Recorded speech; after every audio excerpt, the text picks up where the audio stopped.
আর ওদিকে ঠেলায় পড়ে কাটমানি ফেরত। পালা বদলের পর হিড়িক পড়ে গেছে একেবারে কাটমানি ফেরতের।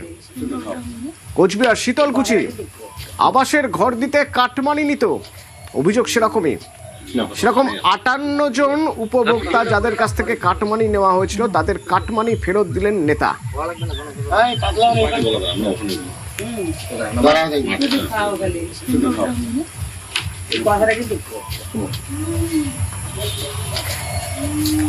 রাজেশ আছে আমার সঙ্গে। রাজেশ, একরকম চাপে পড়ে আর ডিম ছুঁড়ে মারবে, মারধর করবে, বাড়ির সামনে বিক্ষোভ দেখাবে, সেই ভয়ে, তা না হলে 2,90,000 টাকা এমনি এমনি ফেরত তো দেবেন না কেউ।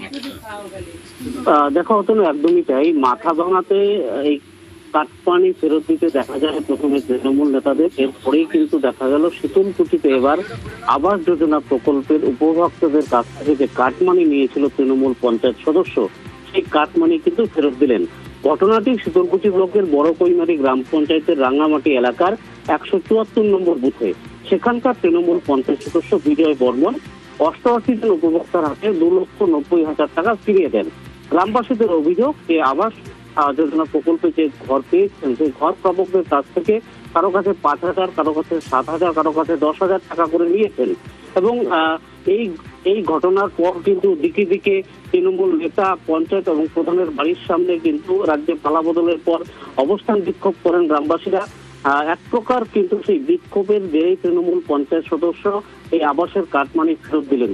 তবে মাথাভাঙা এবং শীতলকুচিতে রাজনৈতিক মহলে এবং এলাকার সাধারণ মানুষের মুখে মুখে কিন্তু চর্চিত এই কাটমানি ফেরতের ঘটনা। ধন্যবাদ।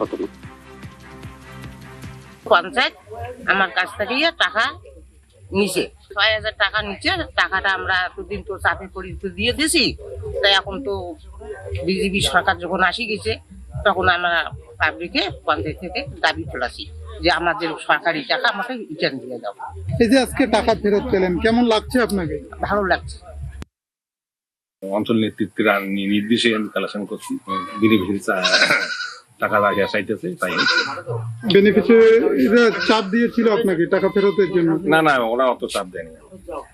স্বেচ্ছায় দিলেন? আমি স্বেচ্ছায় দিই, চতুর্দিকে দিতেছি আমি স্বেচ্ছায় দিই। কত টাকা দিলেন টোটাল? আমি দিলাম 2,90,000। কারা কারা মদত দিত এই টাকা তোলার জন্য? ওই তো বললাম অঞ্চল নেতৃত্ব কয়েকজন। দীর্ঘদিন ধরে এই গ্রামের যারা জনসাধারণ তারা পঞ্চায়েত সদস্যদের চাপ দিচ্ছিল, বাধ্য হয়ে আজকে পঞ্চায়েত সদস্য আজকে জনসাধারণের টাকা জনসাধারণকে ফেরত দিলেন। সাধারণ মানুষের টাকা ওনারা যেভাবে দুর্নীতি করেছিল, ঘর দেওয়ার নাম করে সাধারণ মানুষের নিজেদের হকের টাকা ওনারা কেড়ে নিয়েছিল, হকের টাকা জনসাধারণ পেয়েছে, আমরা অবশ্যই খুশি।